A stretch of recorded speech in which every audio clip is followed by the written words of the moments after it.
Hello loves, and welcome to today's video. Now that my end of year wrap up has all posted, we're gonna circle back around to do just my December wrap up. I am, as usual, going to structure this with graphic novels and manga first, the audiobooks that I read, and then the physical books that I read. So starting with the graphic novels, I read both Volume 12 and Volume 13 of Blood on the Tracks. Blood on the Tracks is a manga series about a woman and her son who have a very unhealthy codependent relationship.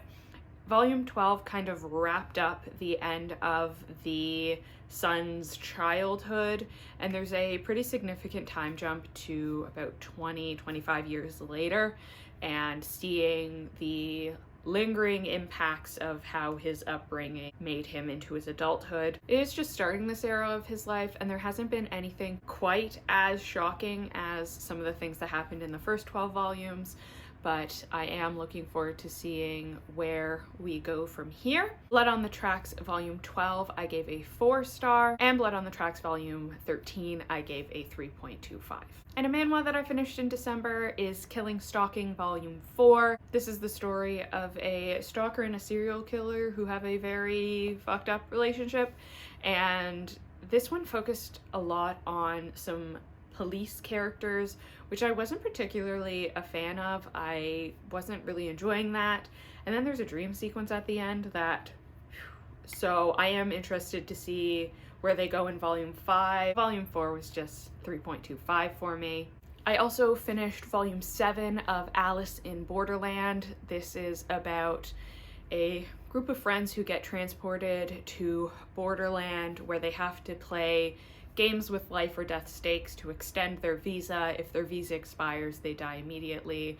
In Volume 7, we are getting a lot more into the backstory of the games and some of the people who run the games, and we've kind of distanced ourselves from those initial characters that we had at the beginning. I gave this one a 4-star. I am really enjoying seeing more of the inner machinations of the setup of the games, and most of the characters that we're being introduced to have really interesting backstories, and I really love all of the games. I find them so creative and interesting, so this one got a 4 from me. If you watch my New Year's Eve vlog, you're also aware that I finished Volume 5 of Olympus. This is a series of the love story between Hades and Persephone. Loosely is based on Greek mythology, but in a modernized retelling. I gave this one 3.5. I do enjoy some of the twists that they have on the Greek gods and goddesses, but I find the will they, won't they back and forth of Hades and Persephone a little tiring at this point, so I'm hoping we get to a point where their drama is about their drama while they're in a relationship and not whether or not they will be in one. The last somewhat graphic novel book that I read was Effin Birds, A Field Guide to Identification by Aaron Reynolds. This is a book that is just illustrations of birds with profanity sayings on them, and then every once in a while there is a description of a bird that is really just people who are annoying. This was a very non-serious read, and I had a good time with it. I gave it 4 stars. It is what it is. Some of the illustrations in it are really cool and well done. Moving on to audiobooks, I finished 11 audiobooks in the month of December. One of them was 12 Angry Men by Reginald Rose. This is a play, so the audiobook that I listened to was acted out, and it is about a jury who has to decide whether or not to convict a 16-year-old for killing his own father. And when they go into the jury room, 11 of the 12 jurors immediately want to convict, but that 12th juror is holding out because he thinks that they need to deliberate for more than 5 minutes if they are going to hand down the death penalty.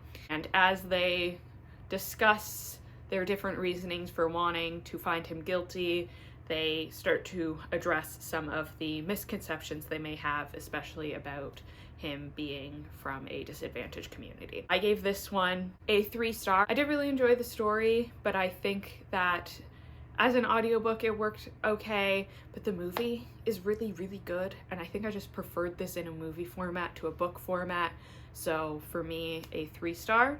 The next one was really short. It was The Hanging Stranger by Philip K. Dick. This is a short story about someone who is working on their basement, and when they leave their house, they find that there is someone hanging in the town square, and no one else seems to care. Even the police don't seem to care that there's a body hanging in the town square. I gave this one a 4-star. I did really enjoy it. I enjoyed the twist at the end, and it was a cyclical narrative, which is something I always find really interesting in stories. So this one, whether you pick it up as an audiobook, the physical copy, I would recommend. Next, I read The Shadow of Perseus by Claire Haywood. So this is the retelling of the lives of the women in Perseus's life, starting with his mother, then Medusa, and then Andromeda. I enjoyed this one. I thought it was fairly well done. I gave it a 3.5-star rating. It just didn't blow me away like some other Greek mythology retellings have done. And at this point, I have consumed a few different retellings of specifically Perseus's story. So I'm just not as interested as I would be if I had picked this up without already having known as much as I know. Enjoyed the time listening to it. I just wouldn't go back to it, so 3.5. Another Philip K. Dick short story, this time Prize Ship. This is about a group of humans who have won a battle against alien and have taken possession of one of the alien ships, and they're trying to figure out how the ship works. And they travel and see people really tiny, and they travel and see people really big, and as it is revealed why the ship works the way it is, I did really enjoy the twist in this one, so I won't spoil what that was. I enjoyed this. It was another 4. Obviously, it is a short story, so it's not going to be very, very detailed, but for the length it was, I thought it covered a decent spanning of plot and was interesting with its twist. Another novel I finished on audiobook was Stranger Things: Flight of Icarus by Caitlin Schneiderhan. This is the backstory of the character Eddie, who was a fan favorite in the latest season of Stranger Things. It goes into his relationship with his dad and his uncle and his experience being in his band Corroded Coffin. This one was just alright for me. I gave it 3 stars. Given how much the character of Eddie is loved, I just didn't necessarily enjoy his backstory that much. I thought it was predictable and also didn't make so much sense based on some of how I interpreted the character. So for me, this one was just a 3, and that was the last currently released Stranger Things book that I had to read. So at least I can mark another series off of my list. And back to Philip K. Dick short stories. I also read Beyond Lies the Wub by Philip K. Dick. This is about a human who brings a weird, strange alien creature back to a ship. I gave this one a 3. I wasn't particularly interested or driven by the narrative of this one, and having listened to both Prize Ship and The Hanging Stranger directly before this one, I didn't think it was quite as strong, so I give this one a 3.0. Next audiobook was A House with Good Bones by T. Kingfisher. This is about a woman who has to go back to living with her mother in a home that has been owned by her family for generations. And while previously her and her mom used to mock some of the ways that her grandmother had decorated the house, she found that her mother has now reverted some of those decorations. Some weird things are happening in the house, and she thinks it might be haunted. I gave this one a 3.25. I thought the writing style of this one was really cool, so I think I would definitely check out other T. Kingfisher works, but this story just wasn't for me. I wasn't particularly intrigued by the twist that happened at the end, and I just didn't find myself caring that much about the characters. Writing was really well done. This story just wasn't for me. Next is a book club pick, and something I definitely would not have picked up if it wasn't a book club pick, and that's Wreck the Halls by Tessa Bailey. This is, on its cover, a holiday-themed romance, and it is about 2 characters, Beat and Melody, I think their names were, which, interesting choice. Beat and Melody's mothers were both in a band together and then had an epic falling out that broke the band apart, and they had always kind of been in the eye of the paparazzi in public. And when they were 16, the female character Melody maybe had a little bit of a crush on the male character Beat. And then years and years later, they get offered money to try to bring their moms back together for a reunion on Christmas. And both of them have their independent reasons why they need the money. And obviously, throughout the story, they fall in love. I gave this one a 3.25 for a romance. It didn't make me want to throw it across the room or anything. I just thought there were some very strange choices in this book. First of all, the fact that it was Christmas seemed absolutely superfluous to the plot. There was maybe like 2 things that were holiday Christmassy. Other than that, I don't see why that was necessary. And second, the male character has a dark sexual secret that is just an edging kink. And like, they built it up so much, like, oh my god, no one would love me. And then I was like, that's it? That's it? And like, it ended up, he tells her and like, she's like, okay, it's fine.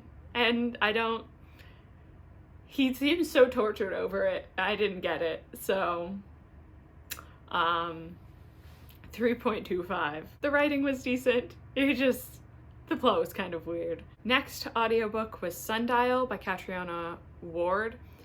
This is the story of a woman and her daughter, and one of her daughters is misbehaving, so she ends up taking her out into the old farm ranch where she used to live, and her daughter's like convinced that she's gonna kill her. I give this one a 2.5. It was messy. Like, very messy. I didn't particularly find the plot twist to be interesting. It took a while to get where it was going. I didn't like the red herrings that they were pursuing to distract you from the plot.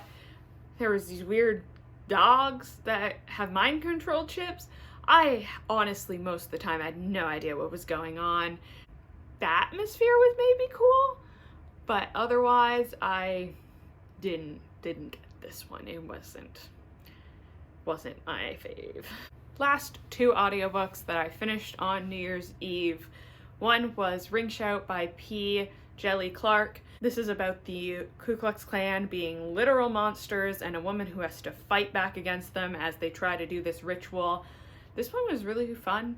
I enjoyed it, thought that the characters were pretty cool, the writing was really great, and I thought this one was good. A little bit of a twist on a historical fiction, and I gave that one a 4.25. And the last one that I finished, 10 Minutes to Midnight, was The Man Who Died Twice by Richard Osman. These are cozy mystery stories set in a retirement village, so all of our main characters are elderly people who are acting as amateur sleuths, and the strength of this book is really the characters. I absolutely love Elizabeth, she's my favorite. In this one, some diamonds have been stolen, and then people involved in that have turned up dead, so they have to figure out where the diamonds have gone and who is responsible for the murders. I gave this one a 3.25. Plot wasn't anything for me to write home about, but I really enjoy the characters in this one, so I will keep going with the series. And our last group of books, the ones that I read physically. First one, 19 Claws and a Blackbird by Augustina Basterica. This is a short story collection of what the flap says is dark humor, but I didn't find them humorous, I just found them dark. The focus of this is really loneliness of each of these stories. I particularly liked 2 of them that I gave 5 stars. One was about a man who falls in love with a certain 30-second clip of an actress in a movie and decides that her living is destroying the purity of the film. So that one I thought was really interesting. And then a second one is about a woman who's obsessed with becoming perfectly round and goes to some extreme actions to achieve the perfect circumference. So those 2 were the standouts for me in this book. I definitely think it's worth picking up. There were some that were just all right and some that I did enjoy. So this overall collection ended up getting a 3.25 for me based on how I rated the individual stories. I also read Death of a Salesman by Arthur Miller. This is a play about a man who is getting older and all of his professional connections have kind of either drifted apart or maybe passed away. So he's not making as much money as a salesman as he used to, and he is maybe starting to hallucinate a little bit. Kind of a slice of life, day in the life of this man, his wife, and his two adult sons in dealing with their father's failing career and his mental health issues. I thought this was a very interesting book to read in the current economic climate because it was very much a disillusionment with the American dream of if you get a good job in your 20s and work your entire life, you will end your life being comfortable. And I think right now that is something that people are coming to terms with as not being so true. And it was interesting to see that this play from decades and decades ago echoes a lot of the sentiments that people are expressing now, and history is a cycle, so not exactly excited to be back in that particular part of the cycle. So I give this one a 3.5. I would have liked it to be a bit longer to explore those themes a bit more in depth, but I think the span of the plot is only about 2 days, so it was a little too short to explore quite as much as I would have wanted. On a bit of a lighter note, I read a middle grade book, and that was The Chalice of the Gods by Rick Riordan. This is a book in the Percy Jackson series. It is listed as number 6 in the Olympians series, which is the original first 5, and this would be 6. We are focusing again on Percy and Annabeth, and Percy essentially has to get 3 letters of reference from gods to be able to go to university, which means he has to go on an epic quest to make them happy. And I had fun with this one. I gave it a 4.0. It was what I've come to expect of the Percy Jackson series. Wasn't anything that I was shocked and awed about, but it was a good time. It was fun. It had some good action. The characters are always really strong in Percy Jackson books, so this one was a 4 for me. From my Keanu Reeves reading vlog, when I went to the Dogstar concert, I read Johnny Mnemonic. This is a novelization written by Terry Bison of the movie Johnny Mnemonic, which itself is based on a short story by William Gibson. This was the story of Johnny, who has a large amount of data downloaded directly into his brain as he acts as a courier for this information. But he downloads too much information into his brain, and then the Yakuza attacks and they lose the passcode for the information, so they have to try to extract it from his brain without the proper passcode before his brain melts. And I gave this one a 3.5. I thought that some improvements that it made over the movie was it really had the time to properly explain how the technology worked, and it fleshed out a lot of that world. But the action scenes didn't seem to be very well written in my opinion, and I thought they were a lot better to watch in the movie. And also the romance still seemed very rushed, the fact that John and Jane are like so in love after 48 hours. So I give this one a 3.5. It was fun to read as someone who is a Keanu Reeves fan, but maybe not something that I'd recommend to everyone to pick up. Probably one of my most anticipated books that I read in December was Chlorine by Jade Song. This is about a teenager who competes in swimming and has grand dreams of becoming a mermaid, and so she takes some very drastic action to live out that fantasy. And you're kind of in her mind, she has convinced herself she is no longer a girl, she is a mermaid. I give this one a 3.25.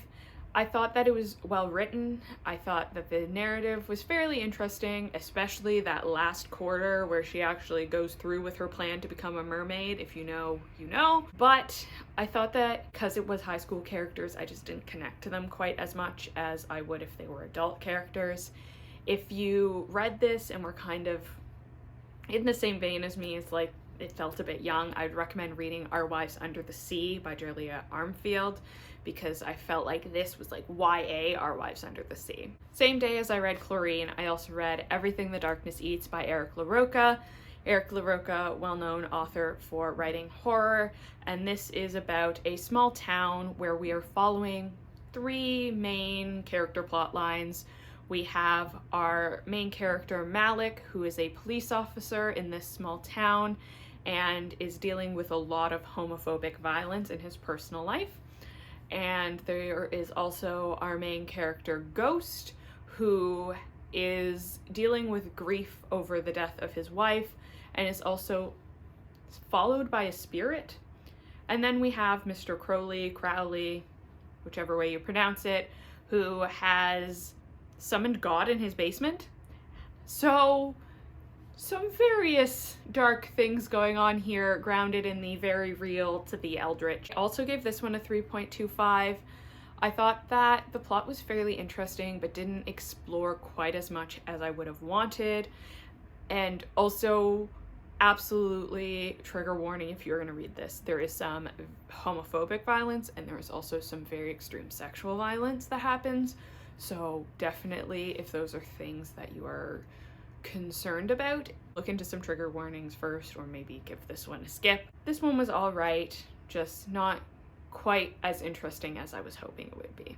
One of the best books that I read in December was The Quiet Tenant by Clemence McKellen. This is a thriller novel about a woman who is being kept in the basement of a shed by this man, and then he is forced to sell his original home and move somewhere else. So she convinces him that she will be very good and will behave if he allows her to move into a spare bedroom in the house rather than being kept in a basement in a shed. And their added complication being that this man has a daughter who would be living in the house with her. So he has all these rules about what she is able to do and how she's able to interact with his daughter. And also the whole time she's plotting how to save herself from the situation while not invoking his wrath so much that her. I give this one a 4.25. I thought the writing style was really good, as well as the plot. I was interested in it the whole way through. Couldn't wait to figure out what was going to happen next. And overall, I had a good time with this one. Obviously, very dark story, but gripping. So I would definitely recommend The Quiet Tenant. Continuing my exploration of the Franny Fisher mysteries, I also finished Ruddy Gore in December.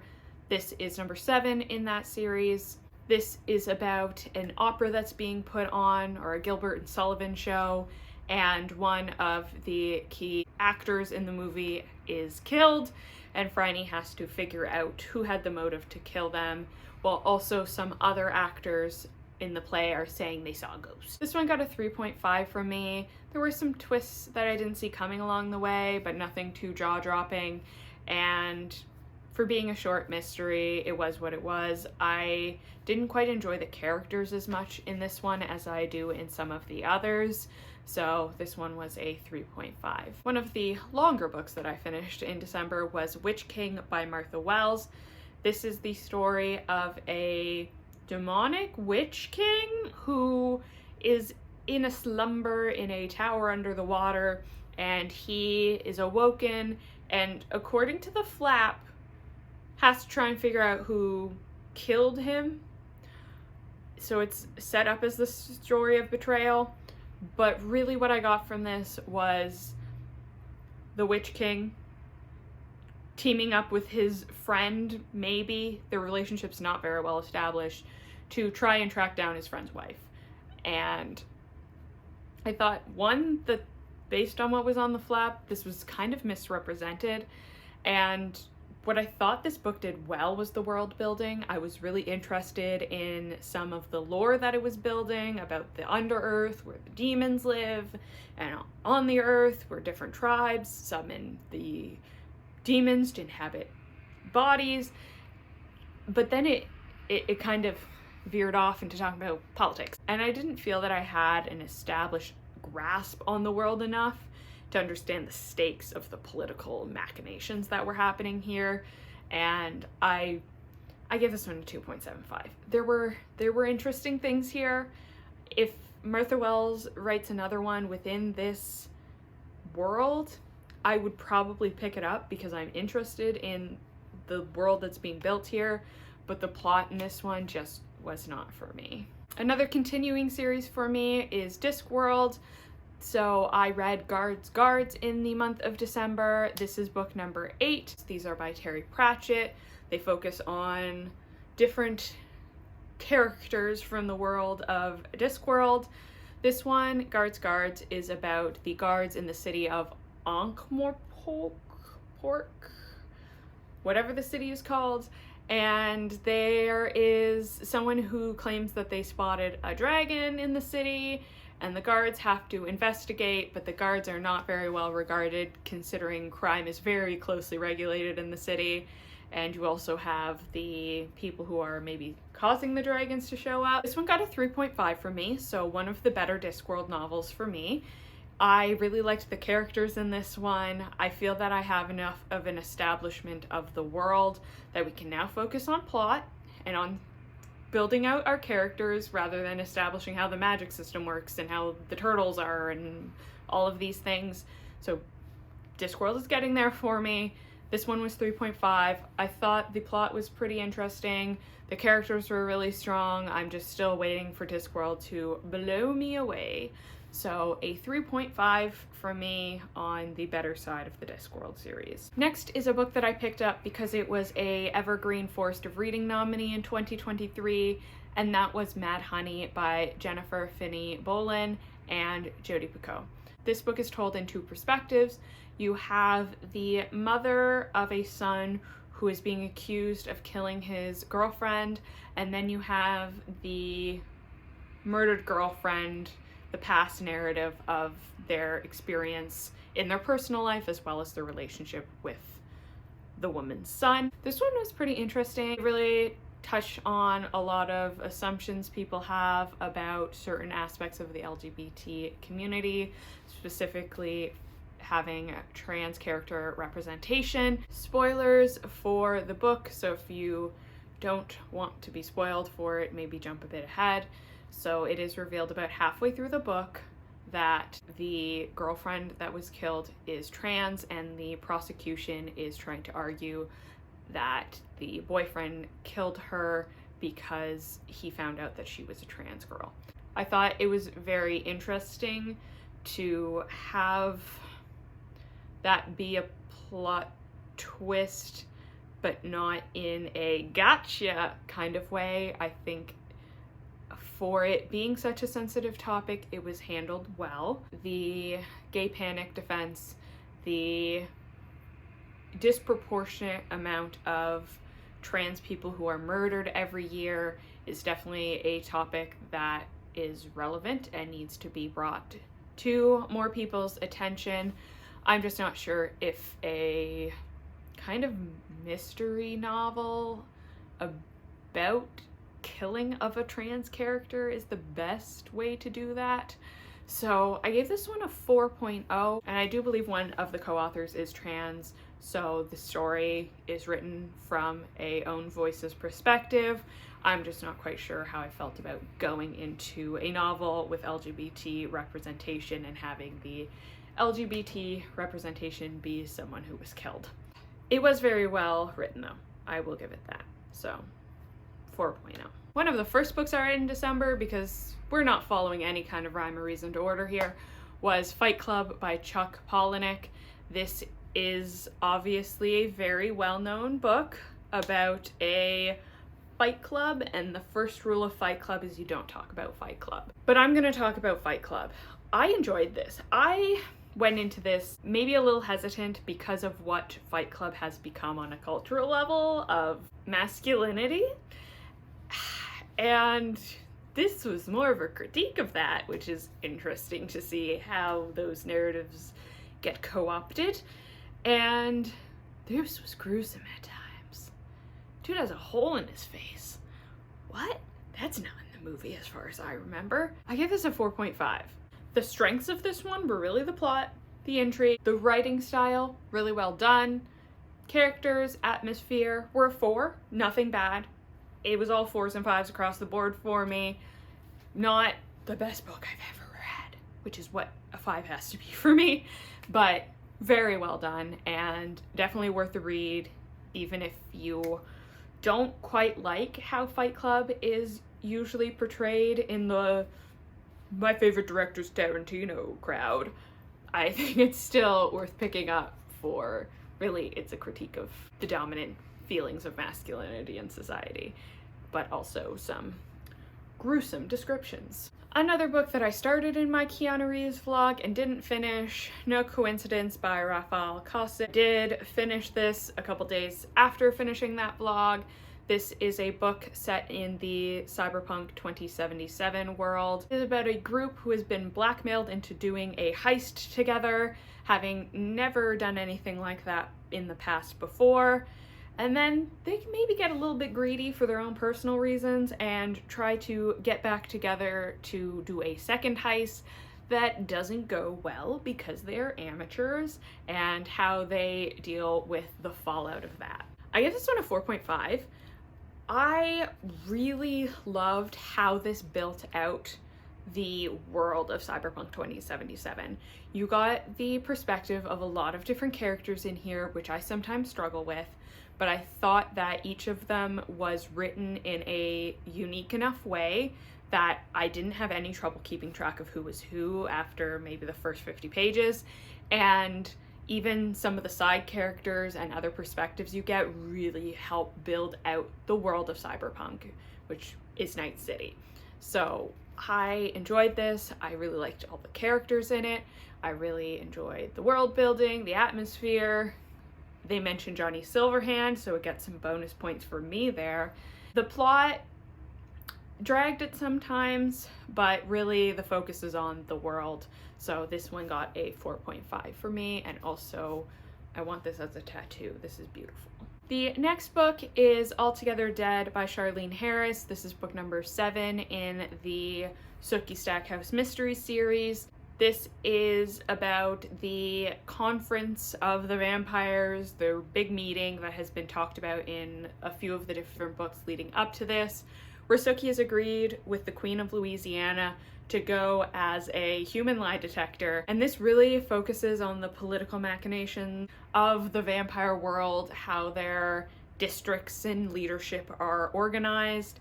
And there is a plot in here also about the people who hate vampires and want them all to die. This one was fairly good all throughout. There were some interesting plot lines here and there, but then the climax of the book, where are we going from here? Because I very much need to know what the impact of that event is going to be on the rest of the narrative. Unfortunately, she is still dating Quinn in this one, who I hate. Every time he calls her babe, I am uncomfortable. Let's get rid of him. Let's get into someone better, like Eric. I'd even settle for Sam, just Quinn's gotta go. Anyway, I give this one a 4.25, which I think is my highest rated one since the first one. So we're picking it up here. Let's get into the next one. I'm hoping it can keep the momentum going. There is one thing about this book that I am annoyed about, and that's the fact that it is yellow. All of these are dark purple, dark red, kind of black colors. This one sticks out like a sore thumb. Why is it yellow? It doesn't fit, and that bothers me. The next book is keeping in the cozy fantasy mysteries, Bookshops and Bonedust by Travis Baldry. This is a prequel to Legends and Lattes about the main character, Viv, who is an orc. In this one, she has been injured in battle and has to rest and recuperate in this small seaside town. And in the meantime, she is working in a bookshop helping out because the business isn't doing too well and she needs something to do. I really liked this one. So I gave both this one and Legends and Lattes a 4.5. There are things that weren't absolutely my favorite, but I think I would place this one just a little smidge above Legends and Lattes because I feel that there was a plot in this one that had just a bit more stakes and so kept me interested a bit more than in Legends to Lattes, which was like the stakes were on the ground here. I really enjoyed this one. The vibe of the bookshop, immaculate. The little baker character, the Satchel. I love Satchel so much. The swearing ratkin, adorable. These are just hot chocolate, blanket, roaring fire, or roaring fire video on YouTube if you don't have an actual fireplace. Cozy up, lose yourself into a fantasy world for a little bit. I really enjoyed this one. Next is a book that actually made it into my top books of the year. If you haven't checked that out, please do. It was Vita Nostra by Marina and Sergei Dyanchenko. This is a dark academia book about a woman who is approached on the beach by a mysterious stranger and given a task to complete, and then another task to complete, and when she does that, she gets offered admission into this university, and when she gets there, the textbook makes no fucking sense. But the more she studies, the more she starts to understand not just the curriculum, but about the mystical, magical world in which she lives. This was so good. I enjoyed this so much. And I have sometimes in the past not enjoyed the dark academia books. I didn't like The Secret History. It had that dark academia vibe that I wanted. This had mysterious and intrigue, and I enjoyed the characters here. I was hooked from like page 5 of this book. I was on page 5 and I'm like, I am in for whatever you're going to give me, and they delivered. So, Vita Nostra, I definitely recommend picking up. I enjoyed this so much. Also read I Keep My Exoskeletons to Myself by Marissa Crane. This is billed as a science fiction novel where, to address crime, rather than putting people in jail or focusing on rehabilitation, they give people extra shadows. So if you commit a crime, you now have 2 shadows. And it's really a system of ostracization. If you have extra shadows, you don't get as many privileges, so you're like restricted as to which days you can go to the grocery store, things like that. And in this book, the main character's wife passes away in childbirth, and her baby ends up being born with a second shadow. So it is really about her raising her child alone in this world where she is from birth going to be considered lesser than for something that was outside of her control. And you can see maybe where this has some parallels to the real world. I didn't find it explored the science quite as much as I would have wanted from a science fiction novel, but it was a fairly good narrative. I was very interested in the characters and where they went, and some of the side characters that get introduced, whether you like them or not, added a lot to the story. But I gave this one a 3.25 just because it didn't explore the themes in as deep of a way as I would have wanted it to, given that it was a very clear, thin metaphor for the way that people are disadvantaged from birth. Last of the books that I read in December, Pinata by Leopoldo Go. This, moment for the cover, stunning. Insides to match. Insides to match. So happy because I wanted to keep this on my shelf. This is about a woman of Mexican heritage who is engaged in a project to restore an historic abbey in Mexico and brings her 2 daughters from New York to Mexico while she works on this abbey. And while they are doing that, they break down a wall and they release an ancient spirit. And this was a 4.5 for me. This was so good. It got a 4.5 because it did take a little time to get there. A little bit of a slow build. But once it got there, the graphic scenes, jaw on the floor. So well described. The rage you could feel in the characters who are supposed to be feeling rage. The attention to explaining all of the historical basis for some of this, impeccable. The exploration of colonialism, of the impact of religion on colonialism, of generational trauma, of acknowledging your ancestry, and also moving forward from those things. Just so impeccably written. I was reading this on the bus going to my Christmas family dinner, and I was like trying not to cry on the bus on Christmas Day reading this. Some of the lines specifically of the spirit, so beautifully written, so powerful. I would definitely recommend picking this up. not just a pretty cover, insides to match. So those were the 35 books that I finished in the month of December. If you're gonna pick any of them up, I recommend Vita Nostra, Pinata, and The Quiet Tenant.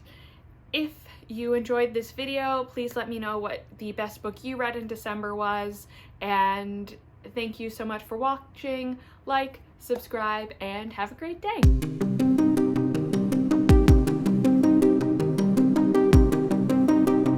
I don't know. I gotta check my spreadsheet.